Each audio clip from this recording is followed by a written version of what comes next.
दोस्तों, मानव इतिहास की सबसे बड़े पहेली ये है कि क्या हम ब्रह्मांड में अकेले हैं? क्या पृथ्वी के अलावा कहीं और जीवन मौजूद है?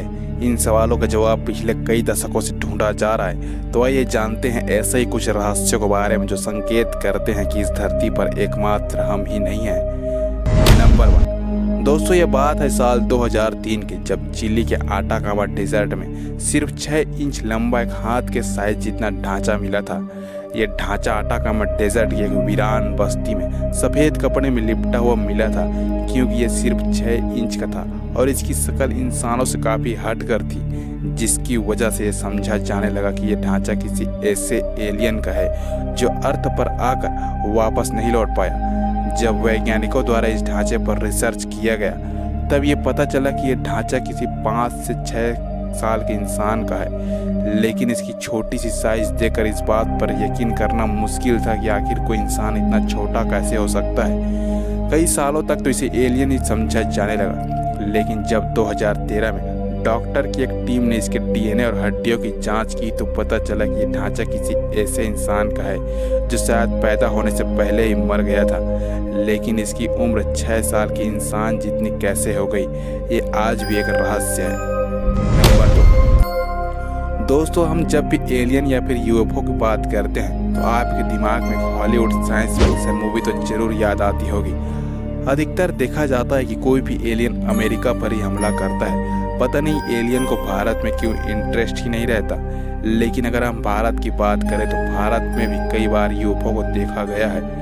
हम बात कर रहे हैं लखनऊ के बारे में, जहां 23 जुलाई 2014 को अमित त्रिपाठी नाम के एक व्यक्ति ने सनसेट होते हुए आकाश की फोटो ले रहे थे कि अचानक से उन्हें सन के बगल में एक अजीब सा ऑब्जेक्ट दिखाई देने लगा जो तेजी से इधर से उधर जा रहा था। अमित को यह थोड़ा अजीब सा लगा तो उसने तुरंत इसकी 3 से 4 फोटो खींच लिए। 40 सेकंड के बाद ये ऑब्जेक्ट अपने आप ही अदृश्य हो गया। जब वैज्ञानिकों द्वारा इसका पता लगाया गया तो पता चला ऐसा कोई भी ऑब्जेक्ट धरती पर मौजूद नहीं है।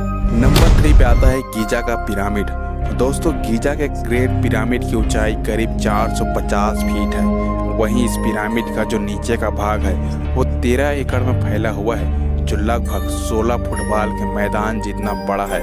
इस पिरामिड को बनाने में 23 लाख पत्थर ब्लॉक का इस्तेमाल किया गया था, जिनका वजन करीब 5 अरब 21 करोड़ किलोग्राम है। इन पत्थरों को लाइमस्टोन और ग्रेनाइट शामिल है। इस पिरामिड को बनाने में इस्तेमाल किए गए पत्थरों का वजन 2 टन से लेकर 30 टन और कुछ पत्थरों का वजन तो 45,000 किलो से भी अधिक है। इसमें सबसे हैरानी की बात तो यह है कि आज के समय में भी किसी क्रेन से अधिकतम 20,000 किलो तक का ही वजन उठाया जा सकता है। तो उस समय 45,000 किलो वजन का पत्थर कैसे उठाकर लाया गया होगा? गीजा के ग्रेट पिरामिड के कुल कितने तहखाने हैं, इसके बारे में तो कोई नहीं जानता। लेकिन अभी तक के शोध के मुताबिक इसमें 3 तहखाने मिले हैं: आधार तहखाना, राजा का तहखाना और रानी का तहखाना। लेकिन हैरान करने वाली बात तो यह है कि राजा के तहखाने में ना तो राजा की मम्मी मिली, ना ही रानी के तहखाने में रानी की मम्मी मिली, जबकि इस पिरामिड को राजा और रानी के शव के संरक्षण के लिए ही बनाया गया था। नंबर 4। दोस्तों, ये रहस्यमय आकृति सीरिया से लेकर जॉर्डन और सऊदी अरब तक फैली हुई है।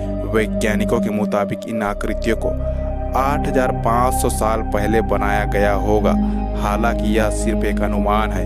इन्हें सबसे पहले साल 1927 में देखा गया था, जब ब्रिटेन के रॉयल एयरफोर्स का विमान इस इलाके से गुजर रहा था। अब इन बड़ी बड़ी आकृतियों को क्यों बनाया गया था, यह अब तक एक रहस्य भी बना हुआ है।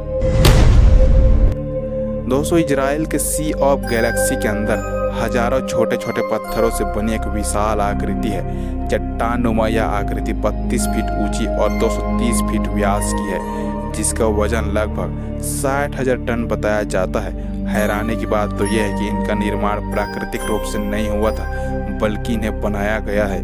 माना जाता है कि यह आकृति 4,000 साल पुरानी हो सकती है, लेकिन यह सिद्ध करने के लिए कोई पुख्ता सबूत नहीं है। पानी के अंदर इन आकृतियों को क्यों बनाया गया था, इसका जवाब किसी के पास नहीं है।